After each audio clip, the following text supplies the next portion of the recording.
بسم اللہ الرحمن الرحیم۔ السلام علیکم ورحمۃ اللہ وبرکاتہ۔ امید ہے تمام سامعین ناظرین بخیر و عافیت ہوں گے۔ آج ہم کتاب شرح عقائد کے سبق نمبر 18 کو پڑھیں گے۔ ہمارے سبق کی ابتدا ولنا تحقیقاً سے ہوگی اور ہمارا سبق اختلاف العقلاء کی عبارت پر مکمل ہوگا۔ آئیے پہلے اپنے سبق کی عبارت کو پڑھتے ہیں۔ بسم اللہ الرحمن الرحیم۔ ولنا تحقیقاً انا نجزم بالضرورة بثبوت بعض الاشیاء بالعیان وبعضها بالبیان وإلزاما أنه إن لم يتحقق نفي الأشياء فقد ثبت وإن تحقق فالنفي حقيقة من الحقائق لكونه نوعا من الحكم فقد ثبت شيء من الحقائق فلم يصح نفيها على الإطلاق ولا يخفى أنه إنما يتم على العنادية۔ قالوا الضروريات منها حسيات والحس قد يغلط كثيرا كالأحول يرى الواحد اثنين والصفراوي قد يجد الحلو مرا ومنها بديهيات وقد تقع فيها اختلافات وتعرض بها شبه يفتقر في حلها إلى أنظار دقيقة والنظريات فرع الضروريات ففسادها فسادها ولهذا كثر فيها اختلاف العقلاء۔ آئیے اب اپنے سبق کا ترجمہ کرتے ہیں۔ ولنا تحقیقاً، اور ہماری دلیل تحقیقی یہ ہے کہ ہم یقیناً بعض اشیاء کے ثبوت کا مشاہدہ کے ذریعے سے یقین کر لیتے ہیں، وبعضها بالبیان، اور بعض اشیاء کا دلیل کے ذریعے سے یقین کرتے ہیں، والزاماً، اور ہماری دلیل الزامی یہ ہے کہ اگر اشیاء کی نفی متحقق نہ ہو فقد ثبت، تو پھر ہمارا مدعا ثابت ہو گیا، وَإِن تحقق، اور اگر اشیاء کی نفی متحقق ہو جائے تو فالنفی حقیقۃ من الحقائق، تو نفی بھی تو حقائق میں سے ایک حقیقت ہے، لِكَوْنِهِ نوعا من الحکم، کیونکہ وہ نفی بھی حکم کی ایک قسم ہے۔ تو حقائق میں سے ایک شے ثابت ہو گئی تو حقائق کی مطلق نفی درست نہ ہوئی۔ ولا یخفی، اور یہ بات پوشیدہ نہیں ہے کہ انما یتم علی العنادیۃ، کہ یہ دلیل صرف عنادیہ کے خلاف ہی تام ہوگی۔ قالوا،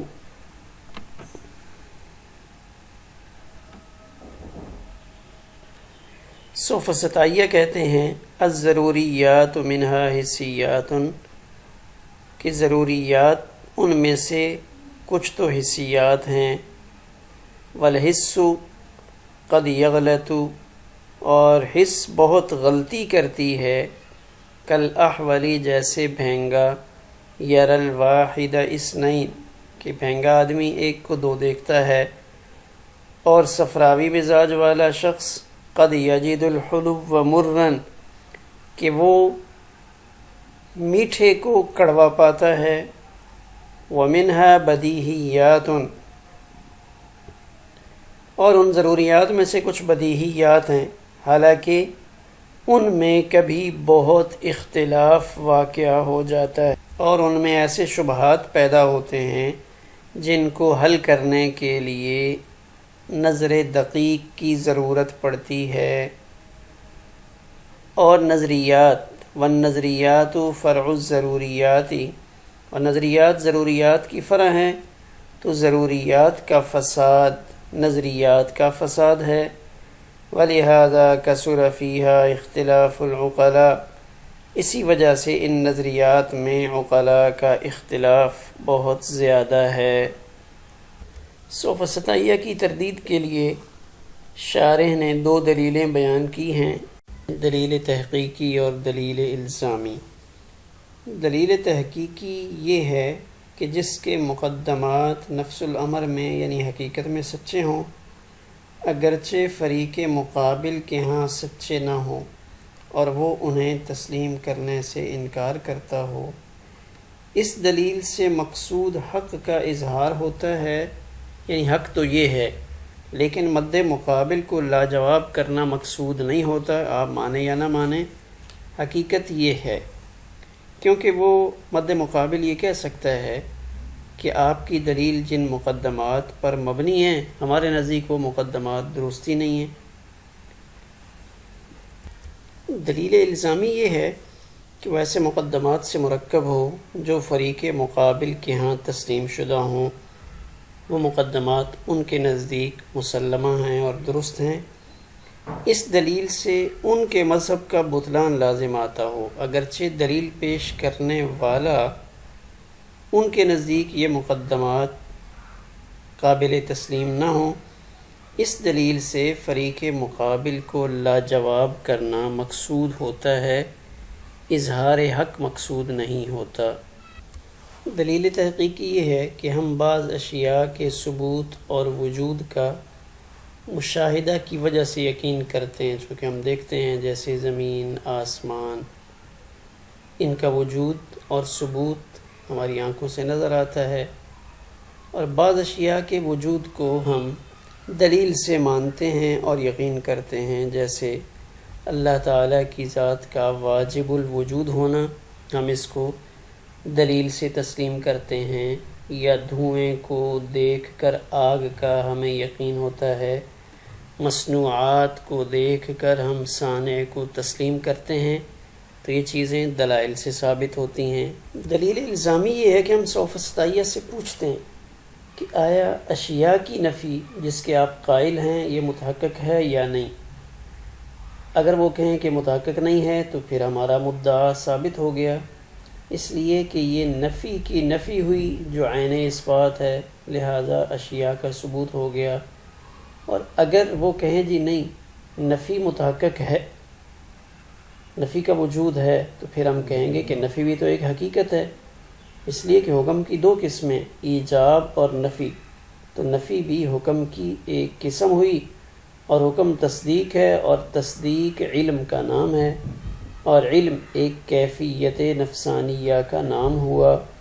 کیف ایک عرض ہے، اور عرض موجودات خارجیہ اور حقائق اشیاء میں سے ہے، تو اشیاء کی نفی بھی ایک حقیقت ہوئی۔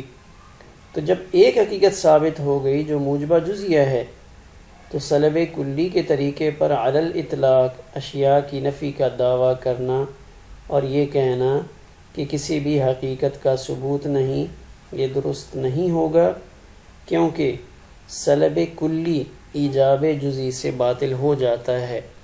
مثلا کوئی شخص یہ دعویٰ کرتا ہے کہ کلاس میں سے کوئی بھی نہیں ہے، سلب کلی ہے کہ دورہ حدیث کی کلاس کا کوئی فرد نہیں ہے، لیکن اگر ایک فرد بھی آ جاتا ہے تو اس سے سلب کلی باطل ہو جاتا ہے۔ لہٰذا جب ایک حقیقت ہم ثابت کر دیں گے تو نفی بھی ایک حقیقت ہے، جب ایک چیز کی حقیقت ثابت ہو گئی تو بالکلیہ یہ کہنا کہ دنیا میں کسی چیز کی کوئی حقیقت نہیں ہے تو آپ کی یہ بات غلط ثابت ہو جائے گی۔ ولا یخفیٰ سے یہ بتا رہے ہیں کہ یہ دلیل الزامی جو پیش کی گئی ہے، یہ دلیل فقط عنادیہ کے مقابلے میں چل سکتی ہے، لا ادریہ کے مقابلے میں نہیں چلے گی، اس لیے کہ وہ تو اس بات و نفی میں سے کسی چیز کا اعتراف ہی نہیں کرتے۔ تو جب آپ کہیں گے تو کہیں گے لا ادری، ہم نہیں جانتے۔ اور عندیہ پر بھی یہ دلیل نہیں چلے گی، اس لیے کہ وہ حقائق اشیاء کے تو منکر نہیں بلکہ ان کو مانتے ہیں، البتہ ان کے ثبوت کو نفس الامر میں نہیں مانتے بلکہ اپنے گمان و اعتقاد کے مطابق مانتے ہیں۔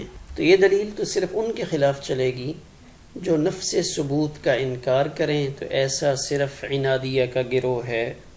نجزم جزم کے معنی کاٹنے کے آتے ہیں، چونکہ علم یقینی ظنون و شکوک کو کاٹ دیتا ہے، اس لیے اس کو علم یقینی کے معنی میں استعمال کیا جاتا ہے۔ اس وجہ سے انا نجزم کا ترجمہ کریں گے ہم یقیناً۔ علم کی دو قسمیں ہیں، ضروری اور نظری۔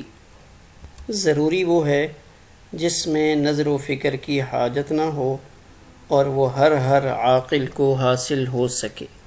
نظری وہ ہے جو نظر و فکر سے حاصل ہو، جیسے العالم حادث۔ بدیہیات ان باتوں کو کہا جاتا ہے جن کا عقل فیصلہ کر دے، موضوع اور محمول اور ان کے درمیان نسبت کا تصور ہی ان کی تصدیق کے لیے کافی ہو، اس کے لیے دلیل کی بالکل کوئی ضرورت نہ ہو۔ جیسے دو مثالیں کہ کل جز سے بڑا ہوتا ہے اور خالق کا رتبہ مخلوق سے بڑا ہے۔ اب یہ دونوں ایسے قضیے ہیں کہ ان کی تصدیق کے لیے صرف کل اور جز اور اسی طرح خالق اور مخلوق کے معنی کا تصور کافی ہے، یعنی جس کو یہ تصور حاصل ہوگا کہ ایک خالق ہے، ایک مخلوق ہے، ایک کل ہے اور ایک جز ہے، تو اب اس تصور سے ہی بات سمجھ میں آ جائے گی، اس کے لیے مزید کسی دلیل کی ضرورت نہیں ہوگی۔ تو اس قسم کی چیزوں کو بدیہیات کہا جاتا ہے۔ حسیات ان چیزوں کو کہا جاتا ہے جن کے حاصل ہونے میں حواس خمسہ ظاہرہ مؤثر ہوتے ہیں، ان کو حسی کہتے ہیں۔ وجدانیات ان چیزوں کو کہتے ہیں یا ان چیزوں کا علم جن میں حواس باطنہ کا دخل ہوتا ہے، جیسے بھوک، پیاس، رنج و الم کا علم۔ فطریات کا لفظ فطرت سے ماخوذ ہے۔ فطرت کو عربی زبان میں پیدائش، پیدا کرنے کے معنی میں بھی استعمال کرتے ہیں، اور ایک معنی فطرت کا کسی چیز کو لمبائی میں کاٹنا یا برابر تقسیم کرنا، اس معنی میں بھی استعمال ہوتا ہے۔ اور فطرت سے مراد یہ چیزیں کہ جب اللہ نے انسان کو پیدا کیا، جو چیزیں اس کی سرشت میں اللہ تعالیٰ نے ایسے داخل کر دیں کہ وہ کسی حالت میں اس سے الگ نہ ہو سکیں، تو اسے ہم فطرت سے تعبیر کر لیتے ہیں۔ جیسے انسانی فطرت کا تقاضا ہے کہ اس سے بھوک لگتی ہے، پیاس لگتی ہے، وہ دوسروں کے ساتھ مل کر رہنا چاہتا ہے، تو یہ تمام امور فطری کہلاتے ہیں۔ جیسے اس بات کا علم کہ 4 2 برابر حصوں میں تقسیم ہو جاتا ہے، اس کو فطری کی مثال میں پیش کیا جاتا ہے۔ تجربیات وہ باتیں جو تجربہ سے معلوم ہوں، جیسے سقمونیہ کا مسل ہونا، دست آور ہونا یا زہر سے موت کا واقعہ ہو جانا، یہ چیزیں تجربیات میں شامل ہیں۔ حدثیات وہ باتیں جو حدث سے معلوم ہوتی ہیں، یا دوسرے الفاظ میں ہم یوں بھی کہہ سکتے ہیں وہ باتیں جن کی طرف ذہن ایک دم پہنچ جائے، اس میں صغرا اور کبرا ملانے کی ضرورت نہ پڑے، جیسے چینی میٹھی ہوتی ہے، مرچ کڑوی ہوتی ہے، یہ حدثیات کی مثالیں ہیں۔ متواترات ان قضایا کو کہتے ہیں جن قضایا کے قائلین اتنی کثرت سے ہوں کہ ان کی کثرت کی وجہ سے ان قضایا کو جھٹلانا ممکن نہ ہو، ایسے قضایا کو متواترات کہا جاتا ہے۔ والحس قد یغلط کثیرا، یہاں پہ ایک سوال پیدا ہوتا ہے کہ قد جب مضارع پر داخل ہوتا ہے تو تقلیل کا معنی دیتا ہے، تو اس کے بعد کثیرن کا لفظ کیسے استعمال ہوگا؟ یعنی اگر اس عبارت کو دیکھا جائے تو والحس قد یغلط کثیرا، کہ حس اکثر غلطی کرتی ہے، حالانکہ قد یغلط مضارع کے ساتھ جب آ رہا ہے تو اس کے اندر تو تقلیل کا معنی پیدا ہوگا۔ تو اس کا جواب یہ ہے کہ قد مضارع کے ساتھ کبھی تحقیق یا تکسیر کے لیے بھی استعمال ہوتا ہے، جیسے آیت کریمہ قد نرى تقلب وجهك في السماء میں بقول علامہ زمخشری کثرت رؤیت مراد ہے۔ اور اگر تقلیل کے لیے ہی ہو تو کہا جائے گا مراد یہ ہے کہ حس کا غلطی کرنا درستگی کو پہنچنے کے مقابلے میں تو کم ہے، لیکن فی نفس ہی زیادہ ہے۔ حس کی غلطی بعض دفعہ اس میں عموم پیدا ہو جاتا ہے کہ ہر شخص کا حاسہ بصر وہ غلطی کرتا رہتا ہے۔ جیسے بادل کے ٹکڑے جب تیزی سے چلتے ہیں تو دیکھنے والا یوں محسوس کرتا ہے کہ چاند بہت تیزی سے دوڑ رہا ہے۔ ستارے دور ہونے کی وجہ سے اتنے چھوٹے نظر آتے ہیں، حالانکہ واقعہ میں وہ ستارے اتنے بڑے ہیں کہ ہماری پوری زمین ان ستاروں کے مقابلے میں کوئی حیثیت نہیں رکھتی۔ اسی طرح سائنس کی تحقیق یہ ہے کہ زمین متحرک ہے، اور زمین کی حرکت اتنی تیز ہے کہ یہ چند لمحات میں ہزاروں میل کا فاصلہ طے کرتی ہے، جس سے لیل و نہار اور طلوع و غروب ہو رہا ہے۔ لیکن کوئی شخص جس کی نظر بہت تیز ہی کیوں نہ ہو، نظر اس کو یہی بتائے گی کہ زمین ساکن ہے۔ ابتدائے دنیا سے لے کر آج تک کوئی شخص ایسا نہیں ہوا جس نے اپنی آنکھوں سے دیکھا ہو کہ زمین حرکت کرتی ہے۔ تو یہاں سائنٹسٹ یہی کہتے ہیں کہ تمام عالم کا حاسہ بصر یہاں پہ غلطی کر رہا ہے، جس کی تصحیح عقل کرتی ہے۔ اس طرح ایک شخص کی حس بہت تیز ہوتی ہے، وہ کسی چیز کی معمولی تعفن اور بدبو کو محسوس کر لیتا ہے، جبکہ دوسرا شخص اس بدبو کو محسوس نہیں کرتا۔ لہذا حس کی غلطی یہ عام طور پہ پائی جاتی ہے۔ ہمارا آج کا سبق اسی پر مکمل ہوا۔